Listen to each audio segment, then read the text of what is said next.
Greetings. Welcome to another broadcast of I Have a Testimony. I'm your host, Brother Willie Muhammad. God came to us to seek and to save that which was lost. He raised a man from among us. He, the Honorable Elijah Muhammad, laid the foundation. What I'm doing is something that comes from him through me, and the thing that he uses in me to do the work is my faith in him and the word that he taught. To produce men and women who wanted to clean up their life and build an independent nation for the glory of God. Thank you, brothers and sisters, for tuning in. So today our guest is a sister who's an inspiration to me. I admire her creativity, her perseverance, and to me, she is a master educator. She's a co-founder of the dynamic independent school known as Elevated Places. I can go on and on about the accolades for our sister. She's that dynamic. And our special guest today is Sister Wakiti Muhammad. And as an educator, I wanted to teach them more than just what's in books. I wanted to teach them about themselves. I wanted them to know and understand that their virtue was worth protecting.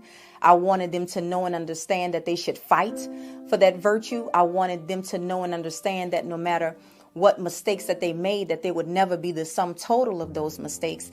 And I wanted them to know that no one should ever be able to put them in a box, because unfortunately that happens to us all of the time. You tell your story, or someone knows about your story, and immediately they put you in a box.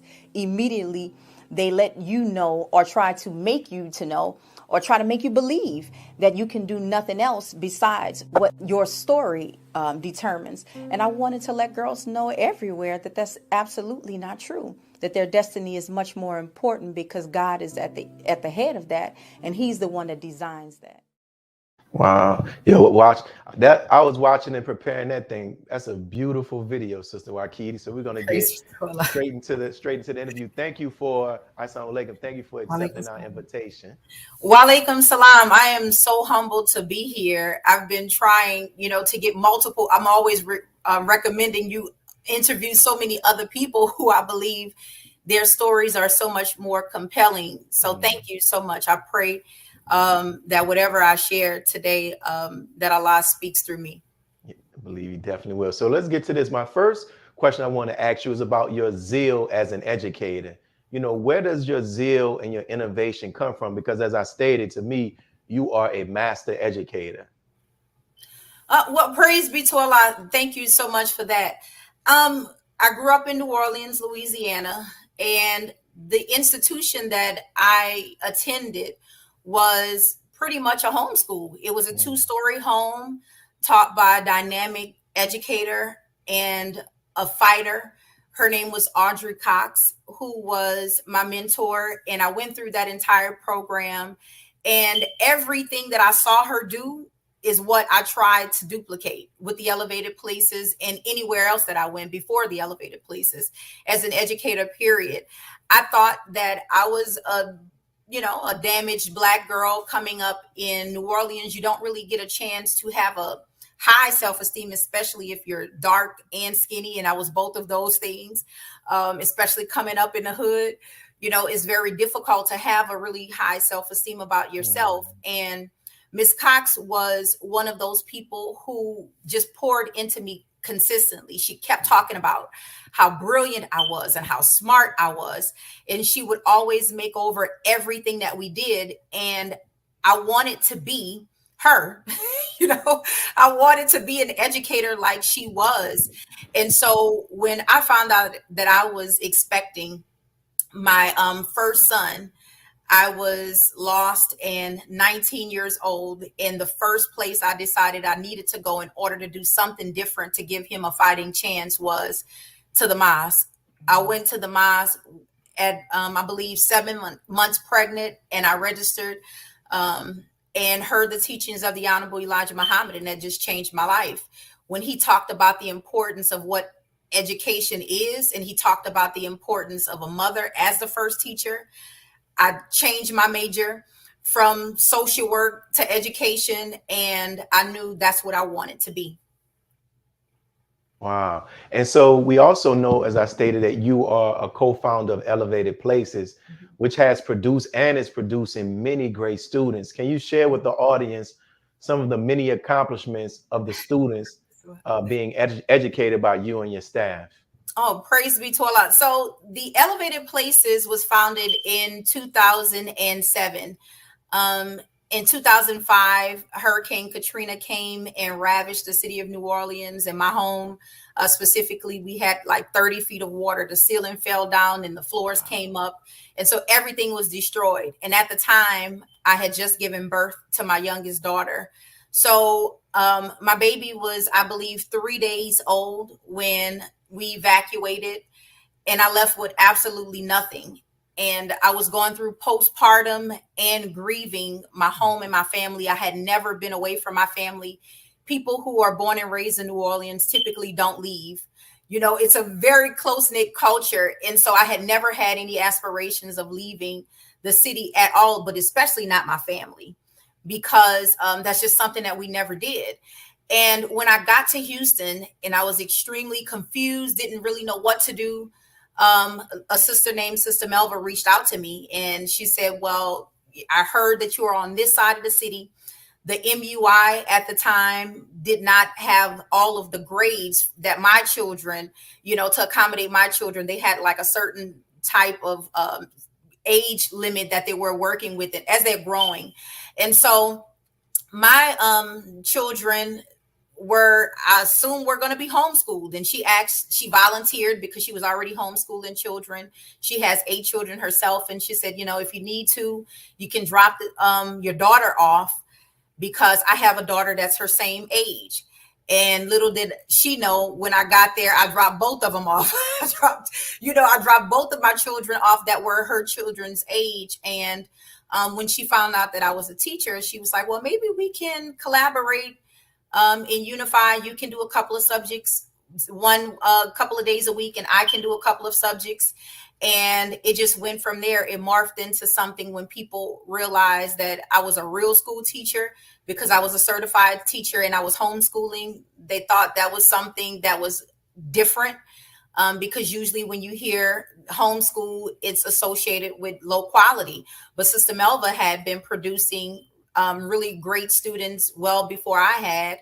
And to come now into unity, it was, you know, I guess it just magnified. So with that vision of wanting students to be inspired and wanting them to have all of what I believe that I received from my homeschool experience, I think that's what made the Elevated Places dynamic. She was extremely stable and she had a level of maturity. I was very young and naive, and so I had a lot of innovation, and I was like, we could do all of this. And so it created a really good balance. And from that, praise be to Allah, our students have been able to do exceptionally well. We have a very unique model. We're one of the first of its kind to have what's called individualized instruction, where our students don't necessarily have to wait to be a certain age to attain a certain grade level. It was always based on ability. And so we had students as young as 13 starting to enter into college, and they would finish their high school career with their associate degrees, and leaving them only 2 years at the regular university level, and of course, lower debt, lower time. And it has just been amazing to see what happens when you put a unified effort together. When you have parents who really believe in the vision of the Honorable Elijah Muhammad, and they sacrifice to make it happen, because we've never received any grants. We don't receive any funding from anywhere outside of the parents and the fees and the creative ways that we've been able to fundraise. So it's been a blessing to see what happens when you work the economic blueprint and you do a unified program. And I remember one of the things that first caught my attention about the school is when some of the students came here to New Orleans, and they were participating in some type of like engineering competition, and they won. Can you talk more about some of the other accomplishments as well? Yes. So like they were in NSBE, which is the National Society of Black Engineers, and that was one of the things that we wanted to do early on, expose them into greater areas of academic competition so that our children can be able to compete on a level with anybody. So they've been successful and won national competitions in the NSBE for engineering. They've been successful in doing competitions, what is called the AXO competition, which is NAACP. They have an academic Olympics, and they've won first place in things like chemistry, in astronomy, in physics, with all types of competitions and different things that they've done. So they've participated in that. They've participated in a lot of abroad programs. We have one of our students who was one of the only 12 members out of, I think, like 1,000 people to win a shale oil immersion program, and studied in Malaysia for, I think, 8 months. They've won multiple taekwondo competitions, multiple chess competitions, everywhere they can be. We strive to put them, to expose them and let them know that they can compete. When you have the name of Muhammad and when you follow that particular program, for some reason, we've always assumed that that was something that was going to be less quality, and it wasn't going to prepare them like putting them in some of the Catholic institutions or private institution. Some of the things that you may hear about in your city, they may have all of these other schools, but we've competed against the best and the brightest all throughout the city of Houston, and we've always been victorious by Allah's grace. And so our students come with a level of confidence to know that they can compete with anybody at any level.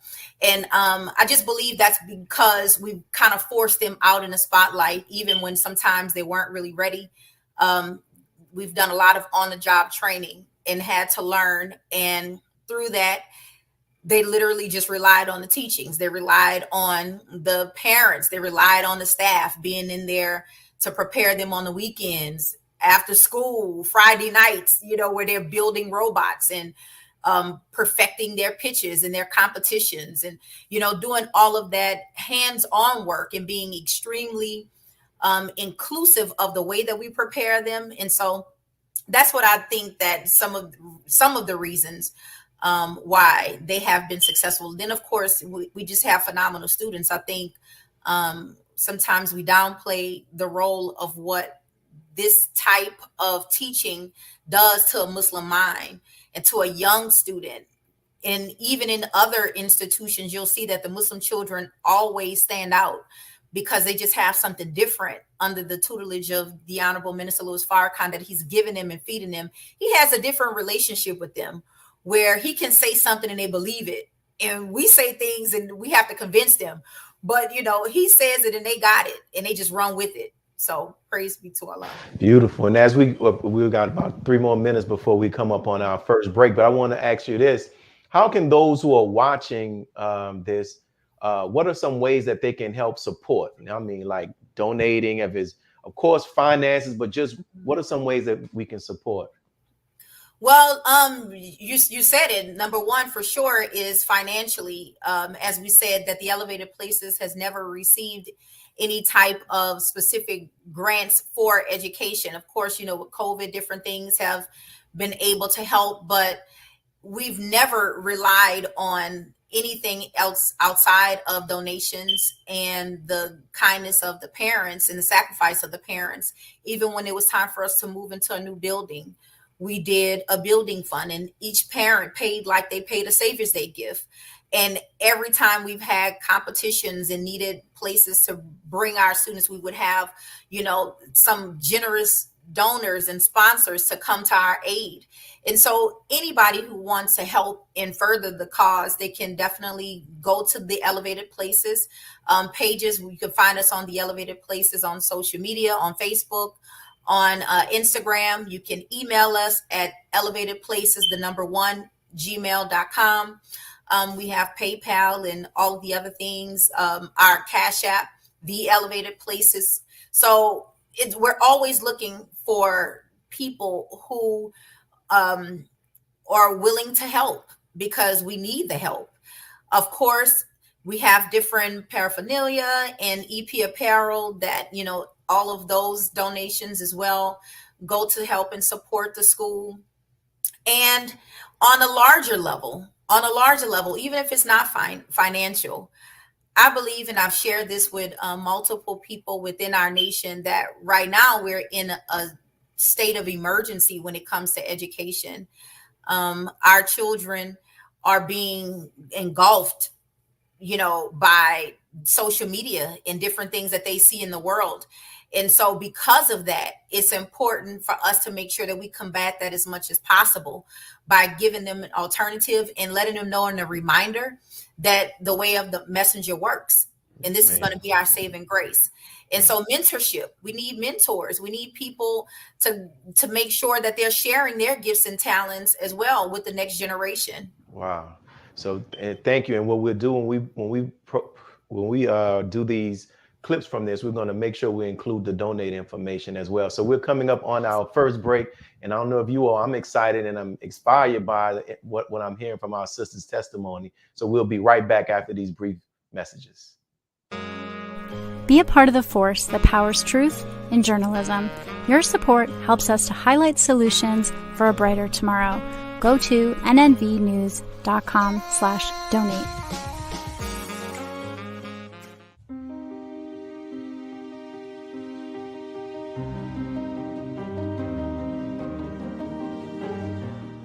Now you can get the same uncompromising truth you've come to expect from the Final Call newspaper on all your connected devices.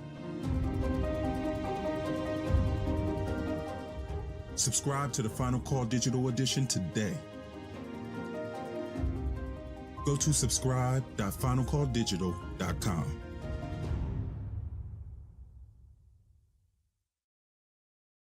The hashtag Bank Black social media campaign made strides not only in revolutionizing how we bank, but also how we think. The movement inspired thousands of African Americans across the country to transfer or deposit millions of dollars into Black-owned banks.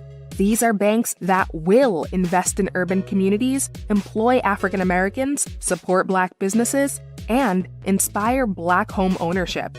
This is a very proud moment for our culture as we are taking small, but significant, steps towards building Black power through Black wealth. Please share your thoughts with us in the comment section below. Follow us on social media at NNV News, and please subscribe to our YouTube channel at National Network View. I am Anissa Muhammad with nnvnews.com.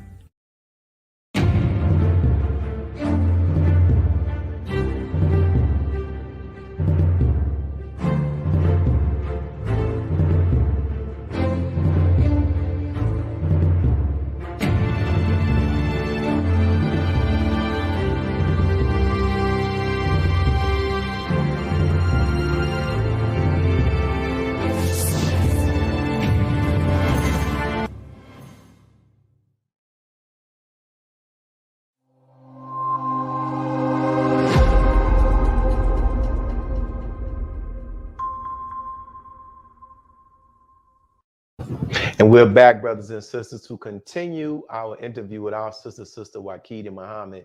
And also a special shout out to a co-founder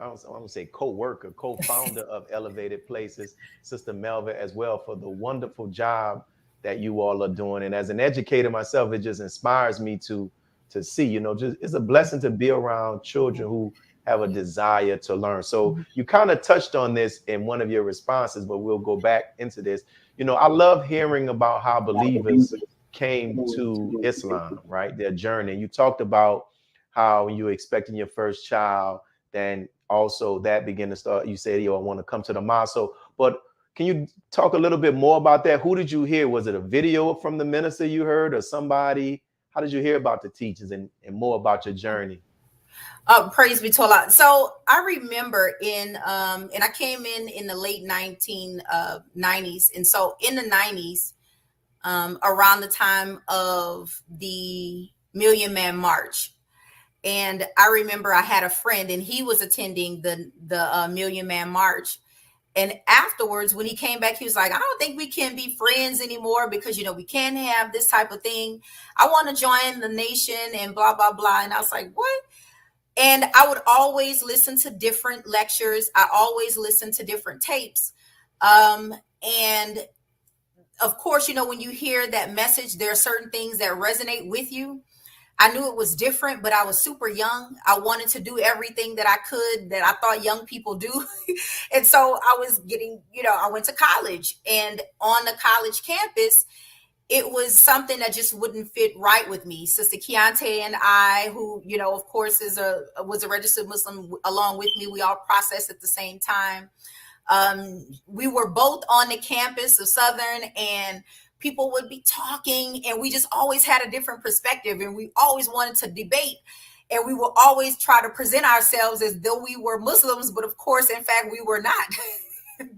And I got pregnant my freshman year of college, and I knew that in order to do something different and give my son a fighting chance, that I had to change my life, and I had to be extremely drastic about it. I had an amazing group of friends, but it was certain things that they obviously just didn't understand. I didn't understand it either. I didn't understand why I needed to kind of separate myself. I didn't understand why I needed to dress differently, to behave differently, to eat differently. My mother was so confused, and she was like, what are you doing? Is this like a Black national thing? What is this? What's going on here? What you going to do with all your clothes? Like, I bought all these, what you doing? And it was a tremendous change in my life, but I can remember vividly having a really bad argument with my son's father. And the next day, the Honorable Minister Louis Farrakhan was visiting New Orleans, and he was speaking at Mahalia Jackson. And that same friend that had told me we can't be friends anymore, he said, "Oh, I got a good seat for you." And especially when he saw that I was pregnant, I was like 6 or 7 months pregnant at the time. He said, "Come all the way up to the front." And the minister said, well, I sat on the front row, and the minister talked to me. I don't know who else was there, but the minister talked to me the entire lecture. The entire time he just kept talking to me and ministering to me. And I was crying, and I knew this is where I needed to be. And so it's very different for me, I guess, because a lot of women come in as a part of like a relationship, but I came on, the only relationship I had, it was like me and my son. It was the story of Hagar that I later learned about in hearing about sitting in study group. And I can remember people, and it probably was you, talking about different things. And when they talked about the story of Hagar, I said, this is me. Nobody wanted me. I felt alone. And here it is. God is using me to bring in this amazing person, which became, my oldest son. Praise be to Allah. Wow. And also, actually, this. So we're all on this journey. What has Islam helped you to learn about yourself? I was having this conversation with my husband the other day, just talking about the difference in how we're educated as Muslim women and then as Muslim men. Sometimes there's a lot of theory, but in our classes, praise be to Allah, the minister gives us a lot of skill.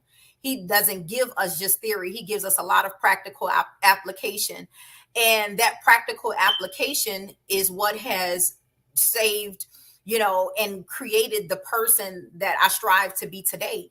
It has given me the base to be an educator. It has given me the base to be a mother. It taught me how to cook. It taught me how to treat people. It taught me, most importantly, the importance of self-improvement and constantly working on myself so that I can be better and better and better. There are a lot of things that I feel like I've done in my life that, and I think a part of this is where Queendom Come comes in. It's so many things that I've done that I feel like it makes you not worthy of God's grace. It makes you not worthy of being chosen. However, God always knows and understands what it is that he needs to do, the tests and trials that he needs to give us in order to purify us and make us the right material so that we can help further his mission. And in that, these teachings have given me so much substance, so much hope. The Honorable Elijah Muhammad, and especially the minister, has given me a lot of freedom. You know, when people think about the Nation of Islam or they think about Muslim women, the first thing they assume is that it's oppressive. Even in this Kevin Samuels, new dispensation where you hear so much of women and somebody else trying to tell us about our value. The minister is so wise in the way that he deals with us. And from that, I've gotten a level of freedom and a level of empowerment that I probably could not have gotten anywhere else. He's taught me the value of my experiences, the value of my culture, the value of my womanhood, the value of my virtue. And no matter what I have done and no matter what mistakes I've made, he's given me so much in letting me know that I am a part of a divine plan. And, that makes me important, in his eyes. That makes me valued in his eyes. And I can never thank Allah enough for the teachings of Lord have mercy. I'm gonna say our sister is watching. I see in the comments, Sister Kiana, she'll post, that was a word. And what you just gave, oh my goodness. Listen, so much, but I'm gonna go to this next question. But that was fire. So we opened the show and I showed a clip that appears it appears to be recorded with something related to Queendom Come, right? Queendom Yes, Come? sir. So can you talk about more about the organization and what you all are doing in these last 3 minutes? Yes, sir. So when the Honorable Minister Louis Farrakhan did a message, I forget the name of the specific message, but it was maybe around 2015, 16, but it was specific to women. And we were in the car. Sister Kiana, Sister Sadia, Sister Patricia, and Sister Oshia are all peers of mine in the MGT class here at Muhammad Mosque number 45. But they're very professional women. They're all educated women, and they're all extremely talented, but they're all very, very community driven. And so we were thinking about ways to help serve the community as we were going out and doing maybe a feed the homeless one day. And again, the same concept that's in the Message to the Black Man. What happens if we merge our strengths and our talents and give that to the community? And so you have Sister Sadia and Sister Kiana, who are attorneys, and Sisters Oshia and myself, who are educators, and Sister Patricia, who is in truth a Renaissance woman and can do pretty much all of the units. We all came together and we formed an organization for nonprofit called Queendom Come, where we go out and we minister to young girls ages 13 all the way up to 18, and we're in the schools. That one right there, that picture was taken at Dillard University, and we just teach women about their purpose and their value, especially young girls who come from different circumstances like us. Sister Sadia, attorney, Sister Sadia is from foster care and grew, of course, and overcame multiple obstacles. Sister Kiana is from Compton, California, and was a teenage mom and had to overcome so many different obstacles. And Sister Patricia is from the islands, and Sister Oshia is from Flint, Michigan. And we were all saved by this word and from this teaching. And so as our gratitude and thanks to the Honorable Minister Louis Farrakhan, we give back by way of Queendom Come. Oh, Lord have mercy. And I'm happy to say we've had many of those sisters on here. We got some other ones that we have to give, but just your response to Sister Wakiti is just on point, and just it's filled with so much. And it's just like what you were saying, what we go through, it makes us who we are. And before I get ready to close, I'm gonna send you this lecture that we did on, I think it was last Sunday, about how in difficulty there's development, you know, and that's what we don't realize. Like it's no matter how it looks, isn't a part of Allah's plan. So we're coming up on this on our next break. So brothers and sisters, if you're watching, share this with somebody else. Get them to come on to hear the last 30 minutes of our sister's powerful testimony, because she's bringing it. And she is an example to show of the wealth of talent that we have in the Nation of Islam with our sisters and what they're doing. So shout out to the MGT. So we're going to pause for this next break, and we'll be back with more of the testimony of our sister Wakiti Muhammad. Be a part of the force that powers truth in journalism. Your support helps to combat false media. Cash App NNV News. AsiaticMinds.com. Online education, helping our children to discover their God-given skills, gifts, talents, and passion that will allow them to see their greatness, as well as the greatness of our people. And upon discovering that greatness, infusing them with the desire to use it for the betterment of themselves, their families, our people, and the world. 2022 through 23 enrollment waiting list open now. Visit AsiaticMinds.com.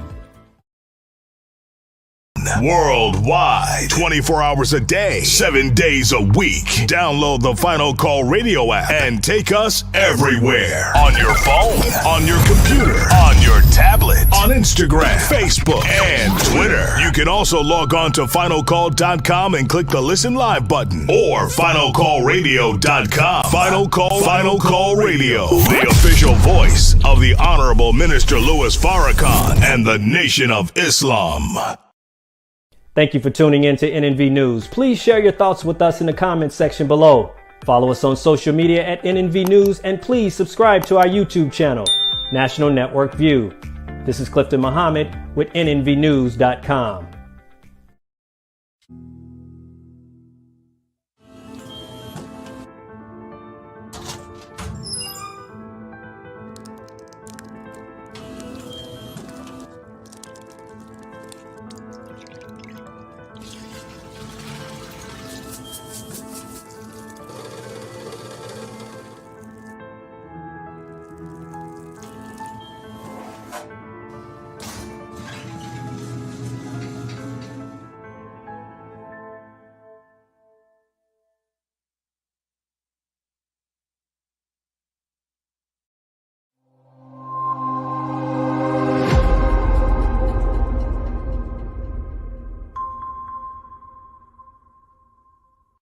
Welcome back, brothers and sisters. We're going to continue this interview with our sister Wakiti Muhammad. So he's going to bring up a picture, and I want you to give us the context behind this picture. He'll leave it up for a while. So, before we get into these next series of questions about the minister, can you talk about what's happening in this picture, how it came about?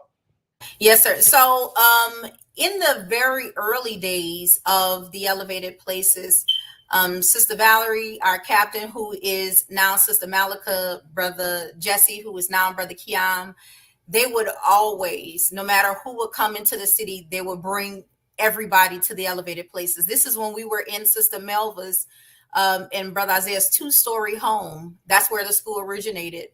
And everybody would come to this, 2-story house where all of these children are, and people are talking about they're doing these amazing things. And Brother Ismail had come, who, of course, is our national student minister now. But he came to the school, and during that particular time, we were sharing with him some of the things that the students were working on. They were working on a line of products at the time, and they were making their own deodorant. They were making their own butter. We had, the farm. And then they were doing this particular project where they were taking cotton and turning the cotton into material and using the material to do other things. And he was just so blown away. The minister was in the city because we were having a regional meeting. And he was like, you have to share this with the minister. And y'all need to be there. Bring the children. Y'all need to be at the children need to be at the meeting. And so what happened was, as they were, having regular general announcements and different things, he said, well, where are the sisters from the school? And Sister Mel was like, Sister Wakiti, you're going to have to talk because I'm so nervous right now because it's the minister. And I'm like, I'm just as nervous as you are. But, I went up and I shared with the minister everything that we were doing. And again, he was so pleased because anytime you mention the children And that's his legacy. That's the legacy of his father. That's the legacy of all of our hard work. And he was so pleased, and he was just shaking his head, and he was in agreement. And every time I would just talk about some of the wins that we've been blessed to have, and he was just sharing, and he just said, and he was mentioning different students in the audience, and he said, look at her, and look at her, and look at the light, and look at I saw the little dancing machine, and and he was just talking, and he said, look at the light in your eyes, as you're talking about this. And he said, that's something that I don't want. We have to make sure we preserve. And that's been something that stuck with me this entire dispensation, because as an educator, and many times you do a whole lot of work without a lot of gratitude. It's being an educator is like being a mama. It's like a thankless job. You give and you give and give, and many times you don't see the reward until much, much later. And so it's always a lot of doubt that comes in. And I don't know how long I can do this. I don't know if I can continue to work in this capacity. But just listening to some of the things that he said, and just the light that he had in his eyes, as well as he was talking about the light in ours. And so he said, I want a full write-up. And so that's where we did the write-up. And I think Sister Ebony, I believe, took that picture, and all of the children. And he said that he wanted to take a picture with the children. And so he got in the middle, and all of the children surrounded him, and you can see that they're all over him, like they hugging him, and he's hugging them. And, they love the Honorable Minister Louis Farrakhan all the time. And it's a blessing to look at that picture. And I see so many of our students who have graduated and went on to do amazing things, and some students who are still here now. And I can see the 2022 class is already there in that picture. And so that goes to the legacy of the elevated places, that usually when people come, they stay and they see it out. And hopefully the goal is, now we want to see those children come back. We want to see those children not leave the Nation of Islam, or not go out too far and explore into the world.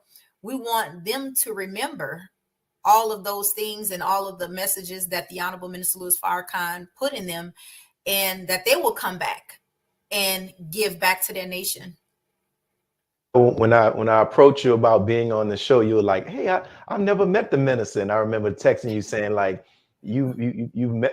like, there's some people who have met Minister Farrakhan physically, but they have not met him. That's from my perspective. And you said something earlier about being practical, and how, the Islam has helped you with that. And that's one of the things in regards to what I admire about you, because, and just keeping a buck, sometimes we can get stuck into just the theorizing about the teachings, and we don't realize that we're here to make word into flesh, if you understand what I'm saying, right?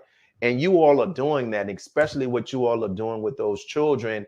And I can imagine, I remember being there just a minister, to see that, and like to be able to have children graduating and then entering college at 13. I remember coming up, I was just thinking like, damn, that's something that just white children do. But you all are producing that not just one time, but several times. So, and I lead that to this next question. This show is titled, I Have a Testimony. And I always ask everybody who's on here that if you were given the opportunity to stand before the world and share something about the Honorable Minister Louis Farrakhan, what would you share? Wow, that's a heavy question. I'm just so grateful. I'm really, really grateful, because, and you see me kind of looking up, and I know people want me to look directly into the camera, but I do that to stop from being emotional, because it's a lot to take in when you think about the magnitude. When you think about the magnitude of the love of a man who continues to give and give and give, regardless of what other people have done, what other people have said. And I look at, as I mentioned before, my tests and my trials. And my tests and my trials, for some strange reason, have always been very, very public. I've never been one of those people who are blessed to suffer in quiet and behind closed doors. People know and understand that I'm human, because my humanness is always on display with myself and with my family. And when I think about what the Honorable Minister Louis Farrakhan has had to go through in the public eye, it gives me the courage to keep going. It gives me the insight to know and understand that my life, my sacrifice, my life, my death, is all for Allah. And when we take our Shahada, when I took mine, I had no idea of what I was really getting into, the magnitude of what it means to be a servant of God. I had no idea what that looks like in practical terms. My testimony is that the Honorable Minister Louis Farrakhan makes that real for us. No matter what happens, no matter in sickness, no matter what happens with his economics, his family situation, his health, people around him, the people he loves, he's consistent. He's consistent, and he's consistent in his character. But most importantly, he's consistent in his service. He keeps giving. He keeps giving even when there are multiple things around him that seem like, we're being ungrateful. We don't deserve his unwavering sacrifice. He's consistent in it. He's consistent in the way that he loves us as Black women. I'm always so comforted because the way that he teaches me is so much differently than the way that he teaches my husband and the brothers. When he teaches the woman in Islam, it's with so much love, with so much reverence. And because of that, it gives me an armor to go out and face this world, because, people will say whatever, especially when, your mistakes sometimes are public, or when things can happen. Bad news always spreads faster than the good news. But whatever happens, I know for a fact that it's because of Allah. He is the one that allows those things to happen, and it's always a part of a divine plan. I'm reminded by a lecture that the Honorable Minister Louis Farrakhan did, one of my favorites, and it's called The Savior's Day Gift. And in that, he talks about the titles and different things that we call ourselves. But he talks about the best one being called a Muslim, the best religion becoming obedience to God. And I've seen by the examples of yourself, of people like Sister Kiana and all of my friends that I see all the time, people that I admire in the Nation of Islam, Sister Sadia, Sister Sajda. I mean, I can go on and on and on, but most importantly, even my students, they're the ones who inspire me more than anybody else, constantly seeing the light in their eyes and the courage that they have to go about this truth. So my testimony, and what I would like to say to anybody when they ask about what Islam has done for me, it has taught me how to be myself. It has taught me how to accept God's purpose and calling upon my life. And it has given me the courage to follow it. Man, got tears in my eyes over here, sis. But I'm reading Will Smith's book, and I watched a very powerful documentary about Mary J. Blige and just studying life, right?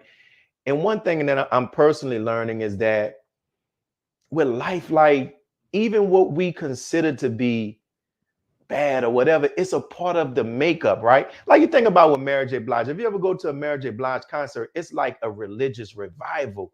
And when I was watching a documentary, I said to myself, but if we take those things that Mary J. Blige experienced, will we have Mary J. Blige?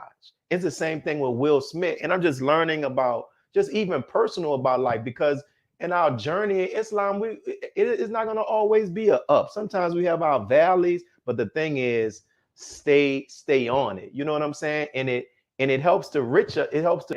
And you familiar with Brother Stan Schofield, right? I remember just watching Brother Stan, especially when I became in Islam. I was like, man, how is he able just to have that impact on people? And I remember asking a lot of that, and it came to me and said, because he's been through a lot. And that's the thing. It's like we see that the Honorable Minister Louis Farrakhan's ability to be able to impact people because he's been through a lot. And there's something that comes through those experiences that allows us to be able to touch people. And I'm telling you, Sister Wakiti, I've interviewed a lot of people on here, but your words today are ministering to me, and it's touching my soul. Now my eyes are watering and all of this stuff. So we about to come up to our next break, and we'll be back with our Sister Wakiti Muhammad. Thank you all for tuning in. Be a part of the force that powers truth in journalism. Your support helps us to highlight solutions for a brighter tomorrow. Go to nnvnews.com/donate. Individually, we are poor when you compare us with white society in America. We are poor. Collectively, we are richer than all the nations in the world, with the exception of 9. That's power right there, if we know how to prove it. We begin the process of building a greater economic base, and at the same time, we are putting pressure where it really hurts. We don't have to argue with anybody. We just need to go around to these stores and to these massive industries in our country. Say, God sent us by here to say to you that you're not treating His children right. We come by here to ask you to make the first item on your agenda fair treatment where God's children are concerned. Now, if you're not prepared to do that, we do have an agenda that we must follow. And our agenda calls for withdrawing economic support from you. We mean business now, and we are determined to gain our rightful place in God's world.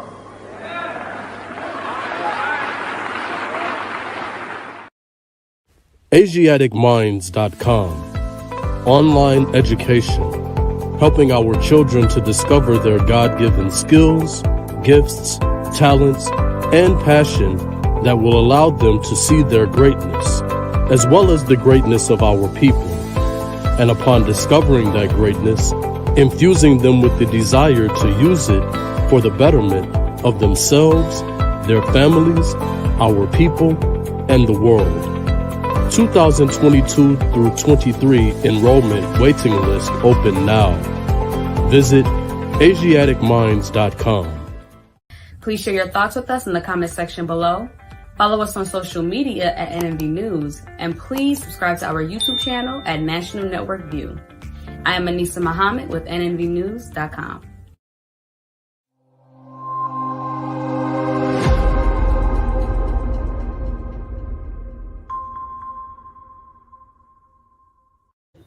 So we're back to continue our powerful interview with our Sister Wakiti Muhammad. So I want to ask this question, because I know you're one of the coaches of the multi-championship winning team, annual Savior's Day drill team from miles number 45. And from my personal opinion, I really believe that what you all have been able to do has caused the bar to raise as it relates to drill. And listen, it is. So can you talk about just the level of preparation that goes into that training, and then how it feels when you see that you all get the victories, take the trophies home? Yes, sir. Praise be to Allah. So I think in 2000, it could be maybe 2010, around that time. I remember it was early on after the elevated places had started, and all of the drill competitions had ended nationally. We weren't doing drill competitions at Savior's Day anymore, and the students at EP, we decided to do, or Sister Captain Malika asked us to do an exhibition at, I believe, at the Children's Village for Mother Khadijah. And when the students performed and drilled there, it was a catalyst for the drill competitions to come back. When the girls, some of those same girls who you see drilling now, they were one of those first people in the team. And Sister Oshia, which was the Vanguard captain here in Houston, originally from Atlanta, and served under Captain Sister Nuseba. She came, of course, and brought her fire and brought that Atlanta, and then we had Sister Patricia, who was also there, and it formed a really, really dynamic group. Again, a lot of youth, a lot of energy. And as time kind of progressed, things started changing, because you were right. As we were winning early on, it did start to raise the level. And so the changing of the guards had to take place. And so Sister Rashida, who's actually Sister Melva's oldest daughter, she started becoming one of the head drill coaches. And a lot of people don't really know that because they see us all the time. But Sister Rashida was one of the head. And then in this last year, you had Sister Rashida, Sister Sadia, a bunch of youth who were taking over the leadership role as far as the creativity and the innovation. And that's what I always think makes for a good team, no matter what happens. I'm going to stick to this. This is my point, and I'm sticking to it, is unity. It's unity. When you can combine and you can do something with a unified effort, I believe you always see magic, versus one person and one person's creativity and one person's strength. When you can have everybody giving their input into it, you will see that. And so you will see them with the moves, and then Sister Captain Malika and other parents will come and help design uniforms. And then, of course, they will perform AEP, and we drill all the time. And so it's a whole culture. But the most important part, I think, that we don't really talk about is the spiritual component. We push that a lot with the girls. It's always more than just drilling and winning. It was always about, this is the reason why we're doing it. Because you're talking about some of the same people who work with Queendom Come and are EP teachers. And so they hear this conversation about purpose and intention all the time. So when you do something and your purpose is genuine and you're doing it with the right intention and the right motive, then I do believe that Allah blesses you. And so even if you may not get a top spot, even if you don't get the number one, you can still go and know that you gave it your all, and Allah will still bless your efforts because you did it with the right reason and intention. Beautiful, beautiful. And what you're saying, and also what you're pointing out, and what you've been a part of with the drill, and even with the school, like you said, is showing what can happen when we really unify and put before our egos and all of this other stuff the greater mission. So we have a few more minutes before we close out, and it just Allah put this on my heart to ask this question. Like, what, for somebody who may see this video, it can be a sister in the ranks of MGT or even FOI, and they're at this point in their Islam where they might not feel their best as a Muslim for whatever the reason may be, but they're still holding on by a thread or whatever. Like, what advice would you give them? Oh, unfortunately, that's my specialty. And not because I want it to be, but I remember a lecture you did, it was years ago. Definitely, I think before the pandemic, and you were using, because you always use stories, and you were talking about Allah knows all, and you were giving this, story about how this man was going through different things, and he was in jail. It was just a whole bunch of stuff. But at the end of it, the moral is that Allah knows all. I gave my students an analogy not too long ago, and I was sharing with them, if you think about doing a 1,000-piece puzzle, when you look at a puzzle with 1,000 pieces, every single individual piece, one piece might have a little hook on one side, and it's discolored, and you can only see a little bit of the piece, and it looks weird. It looks like it's out of place. But when it all fits together, it goes divinely snug into that one spot. In our lives, I believe it's like that. I think each individual person is one of the 1,000-piece puzzle pieces. And all of the things that you think are your, discolorations, or your hump on one side, or, you didn't like this particular thing, or why I have to be all the way at the bottom. You're playing a divine part. And the moment you decide that I don't like this and I want to pull out, you're messing up Allah's plan, because it all comes from Allah. I really believe, since I work with children, I can use this analogy all the time, that our egos are tied to the success and failure of our children. And so because of that, anytime something happens that's really good, we like, man, that's a good parent, man. You did a great job. And then when something happens and it's not really good, they tell you, no, that wasn't your fault. Don't worry about it. Well, which one is it? Which one is it? Is it because of me that they did a good job? Then maybe it's because of me that they didn't do a good job. Or is it not because of me that they did a good job and it's not because of me that they failed? Which one is it? And to me, I really believe that it's all because of Allah. And when we start taking and removing ourselves, we can be used a little bit more, even when in the spaces where we don't really like it, even when it doesn't look admirable, even when it's not desirable. And that's what I would say. I would say, because I've been through so much that nobody wants to, willingly decide, I would volunteer me. I'm ready to be on the chopping block, volunteer my children. I'm ready to sacrifice them. Nobody wants that. But because that happens, you have to be willing to see the divinity in all things. And if we truly believe that Allah doesn't make mistakes, that means that he doesn't make mistakes about your life too. We can't superimpose that on somebody else and look at their life and say, man, Allah really be working through that person. But what about you? What's wrong with your prayers? What's wrong with your life and your sacrifice? What's wrong with you? You are just as worthy. He's working through you as well. It may not look like somebody else on the puzzle piece, but it's still divine just the same. And it's still important just the same. Just play your piece, play your part. And so to anybody who may be going through anything and questioning, I remember at some of the darkest times in my life, I remember asking, well, what if my prayers really do work? What if they really do? And if they do, let me just stick around long enough to see them come into fruition. And if I'm going to pray, then I can't worry. And if I'm going to worry about it, I might as well not pray. But let me just try to work my piece, my piece on 1,000 piece. And what that looks like to me is perfecting that one piece. I got to focus on self-improvement, because that's the tool that he gave us. And the better I get as an individual person, the better my perspective looks at other people. I can remember you saying this, Brother Willie, and this wasn't even at the mosque. We were at some event. One time I was visiting in the city, and you were saying that when you passed, you wanted people to talk about your character more than anything. And it was such a lightweight statement. You just said it and moved on. And that stuck with me, because I said, man, this is really what the whole concept of the mission is.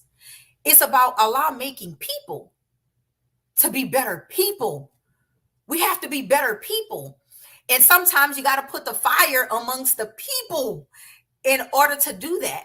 So if you're going through something, you're being purified and you're being used so that God can use you as one of his people. He's using you in your test as a testimony for somebody else. So your pain is preparation. Your pain is purposeful. Your pain has a reason for it. And I hope and pray that, whoever's listening that may be going through something, it doesn't get lost on you. Don't listen to the people, listen to the purpose. Oh my goodness. And and I know we got to close out, but you are further confirming what Allah is blessing me to understand. Like, from the depth of what you just said, think about this. If we were to remove what you experienced, would you have been able to give a response like that? Like, you got tears in my eyes, real talk. You got tears in my eyes.